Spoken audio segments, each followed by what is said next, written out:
Most of the questions and concerns that I've had have been about tools. You might have seen already the quick start list. This quick start list is available when you sign up on the design your own course or the build your own course free. Most of these tools you probably already have. One of the main concerns I've had is that some of these tools cost a lot of money. You don't have to spend a fortune on tools. I'm going to show you what I think is the bare minimum that I would recommend tools to build your first guitar.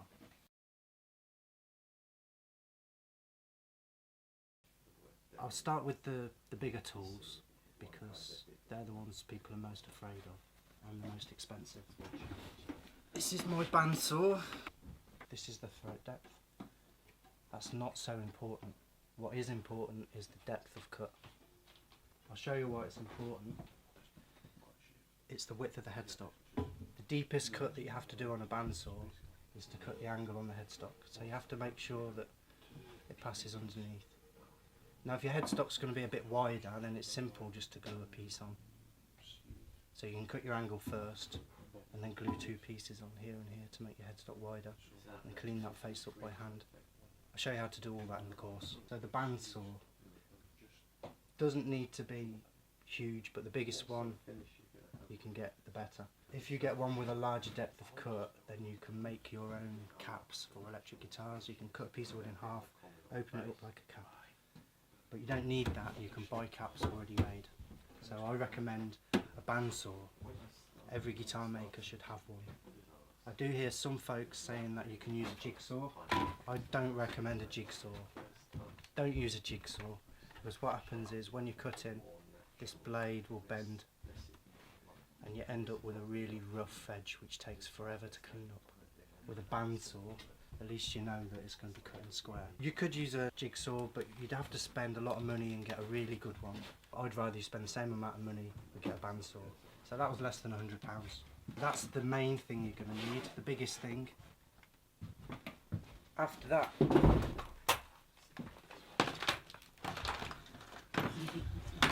then it's a router. And you'll also need to make a base for it. So that's so that it works on some of the jigs. This is a Bosch 500 watt. You can still get these from eBay for about £50 or £60. So I'd recommend you spend at least £50 or £60 on a router, but get the best one you can afford. So cutters. Don't buy a whole set of cutters. Everybody wants to buy a whole set, but you won't use hardly any of them. What you really need is a profile cutter,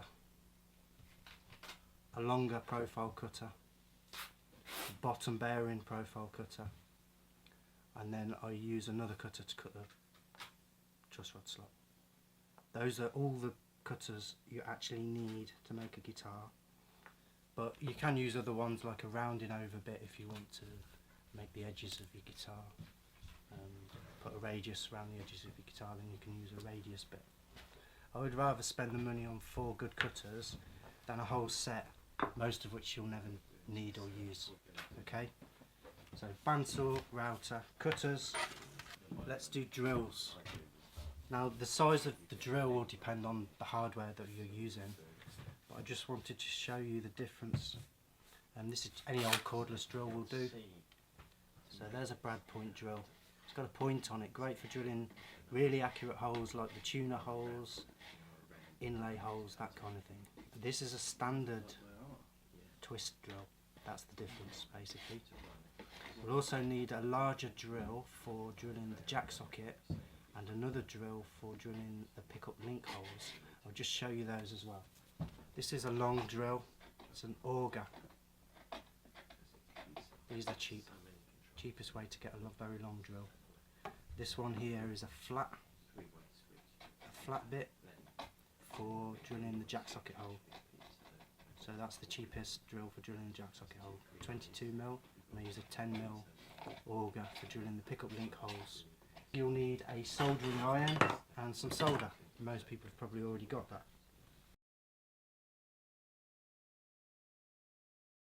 Hand tools. Fingers and thumbs, you don't need all of them. I think the more you've got, probably the easier you'll find it. So people want to go and buy a set of chisels. You don't need to buy a set of chisels, you only need one. Okay, this is my particular favourite because it's curved. It's great for carving acoustic braces. But for making an electric guitar, you only need one chisel, and it doesn't matter what size it is. Allen keys, spanners and screwdrivers.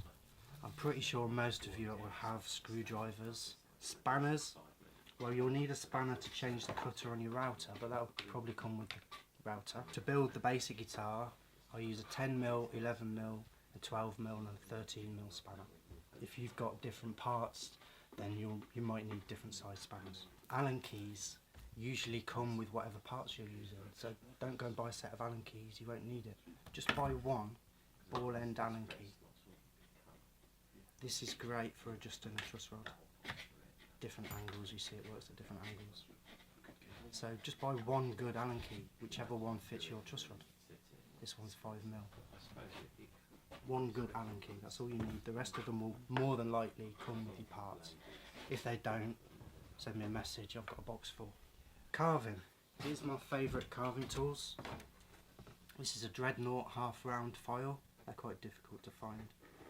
But these are a lot easier. This is a Ceraform. These can easily, cheaply be picked up. And these are just fine for carving. A lot of people like to use a spoke shave, but I don't recommend that for a beginner because they're quite difficult to use and you have to keep it really sharp. Installing frets and fretting. I recommend you buy a saw for cutting the fret slots. Even if you follow my recommendations and use a pre-made, pre-slotted fretboard, I still recommend you buy a fret slotting saw. They're not very expensive, but they're just perfect for cleaning out the fret slots. And if you're doing it the hard way, then obviously you'll need a fret slot saw. These are the Japanese ones, Japanese saw. They take a little bit of getting used to, but that's the sharpest saw we find. And that's my favourite one. But also, you can buy these. This is a fret slot saw with a depth stop gauge, so we can alter the depth of cut, which is handy by sliding that up and down. Changes the depth of the cut. I'd recommend you get a fret slot saw. I also use this for a multitude of other jobs around the workshop. Some snips to cut the frets. Small triangular file. This is for what we do is we put a little V along the top of each fret, so that when the fret goes in, well, it makes them go in easier, but also if you ever have to take them out, it's less likely to chip the fretboard. And a fret slot cleaner. Well, I use my saw to cut the frets out, so you don't need to buy one. Here's one from Stu Mac. Get a lot of tools from Stuart McDonald. Check them out on the internet. Or if you grind the nibs off a fret, these are the nibs, the little dot things. They stick out and make the fret grip into the slot.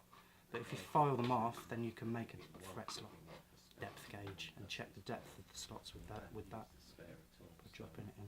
After the frets are in, we snip them off and then file the edges. So you need a file for that. And you also need something to level the frets. So you can use the same tool for that. A file, any old normal file will do.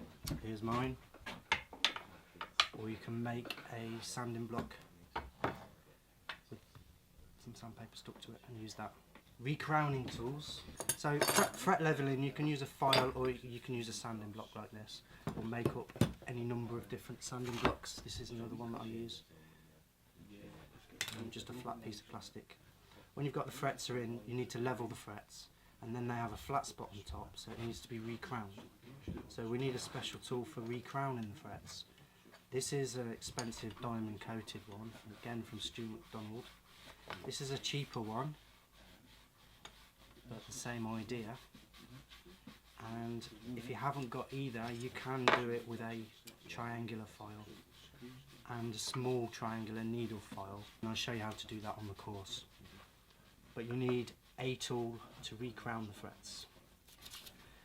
Then the ends are sharp still, so we need another tool to dress the fret ends. This is my fret end dressing file. Again, I'll show you how to use it on the course. If you don't want to buy a special one, you can again use a small triangular needle file. You can use the triangular file and the small triangular needle file to recrown and dress the fret ends. That's the old-fashioned way, the hard way. Nowadays we tend to use a recrowning file. There's the expensive one, and there's a cheaper version. Recrowning files and a fret end dressing file. So you can buy these from any guitar suppliers. Okay, so that's installing frets and leveling frets. Your marking out is only as accurate as how sharp your pencil is. So when I'm marking out, I'll sometimes sharpen up 3 or 4 pencils just so I've always got a sharp one. You'll need a metre rule and you'll need a shorter rule. Try and get a ruler, millimetres, inches. For marking out on paper, this is the business, a drafting square. And for marking out on wood, we want a set square. Radius gauge is for checking the radius on your neck. This is the pokey thing. I really probably should have written scriber. Pokey thing for marking out accurately, and then punch. For any holes that are drilled, we always punch first.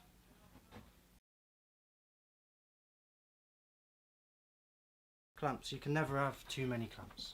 Show a few different types. It doesn't really matter what type of clamp you use, but I'll just show you the differences. Just show you how I impress the ladies. Never works. Problem with these is that when you tighten them up, because it's got a twisting motion, it tends to push pieces of wood apart. So if you're trying to glue something accurately, you have to be really careful. The best way to put them on is to hold them like this and push it flat up against the piece you want to glue, and then wind it down. I'll show you what I mean. I'm holding it flat against the bench underneath and then just wind it down very gently, and then if I'm happy with my position, then I'll tighten it up. Another type of clamp, this one, it's very quick, and the advantage of this is they're lever style clamps. When you pull the lever, this pushes dead straight down, and so it's less likely to make your piece of wood slide around. See, pieces of wood are very well behaved until you put glue on them, and then they want to slide around everywhere. So this type of clamp, a lever clamp, is great for pushing dead straight if you're trying to glue really accurately. This is what I call my super clamp. Again, very quick and pushes straight. This is the wooden clamps that we use. If we don't need a lot of pressure, then we can use a cam clamp, a wooden cam clamp. Again, it doesn't really matter which type of clamp you use, but I would use a metal clamp for when I want to be sure nothing's going to move, like when I'm routing. And probably the wooden clamps would be used for certain gluing operations and holding where it doesn't need to be so firm. And again, these plastic spring clips, these are great for really quick jobs, and they're really cheap, so you can buy loads of them. In the course, we use 2 small metal pins, pin the fretboard so the fretboard doesn't move when we're gluing it. Okay, so again, I'll show you what they're for in the course, but I don't think that's going to break the bank. A couple of pins, a neck rest. So when I'm working on the neck, I like to rest it on something. This is just a pair of old jeans full of beans, something like that, or you can buy a neck rest. Here's a neck rest that we've bought. It's got a rounded shape, so it's good for holding the neck on. And here's one that I just made the other day for holding the neck for certain jobs. Very handy. Neck rest. So that's clamping and holding. Abrasives, sandpaper. The lower the number, the rougher the grit. This is the stuff I recommend. It's sticky. So you can stick that to any shaped block and make sanding blocks any shape you want. I would use 60 grit for really rough stuff, and then we go to 80, 120 and 240 grit, and then we might finish with wire wool or artificial wire wool. For polishing the frets, we use real wire wool. We use artificial wire wool on wood just to finish off. So there's what we would use to polish the frets. This is the finest wire wool you can buy, and this is artificial wire wool, again the finest. We use this on wood, we use this on the frets. You also need a few strips of wet and dry. This is 400 grit, or it could be 600 or 800 grit, but you basically just need one sheet of wet and dry sandpaper, and that's for sanding the frets after they've been filed, and then we finish them with some wire wool. Again, I'll go through all this in detail on the course, so I'm just trying to give you an overview here of what you need, just to show you that you don't need a massive workshop full of tools like me. Glue, we use yellow glue, which I've got out, so I'll just add it away. You can just as well use ordinary white wood glue, that's just as good, but I use Tight Bond yellow glue. It dries faster, it's got what we call fast grab, so it doesn't slide around so much when you're trying to glue accurately in position. So Tight Bond fast grab, it's a lot stronger. It doesn't suffer from plastic creep like the old-fashioned white glue, which when it gets hot will move, so that's another reason we use it. We also use super glue. This is great. We use this for gluing the inlays in and all sorts of other little repair jobs.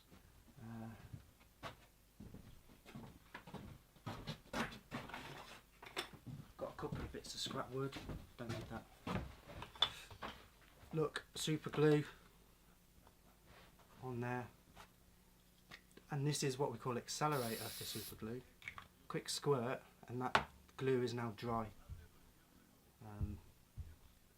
solid. Okay, so that's great for making jigs and all sorts of things. Bits and bobs. Masking tape and double-sided tape. Stanley blades. Oh, we use these for all sorts of things. Just a Stanley blade.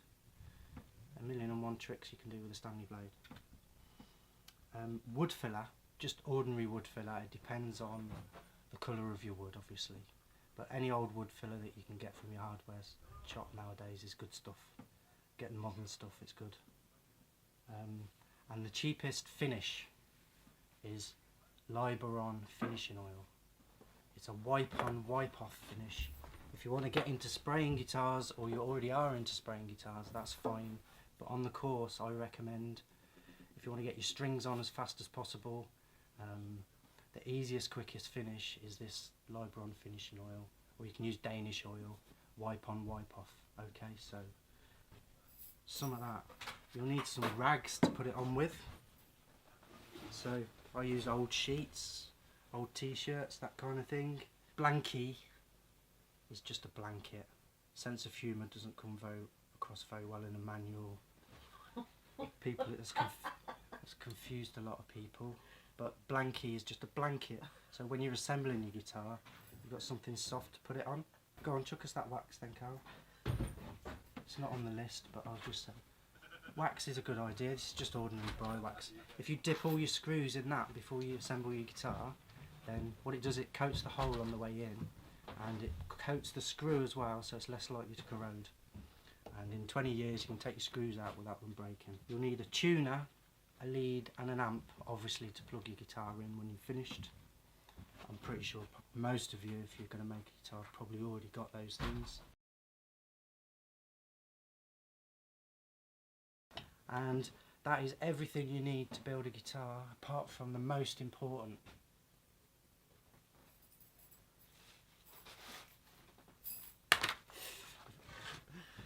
Obviously, the very most important thing is a dust mask.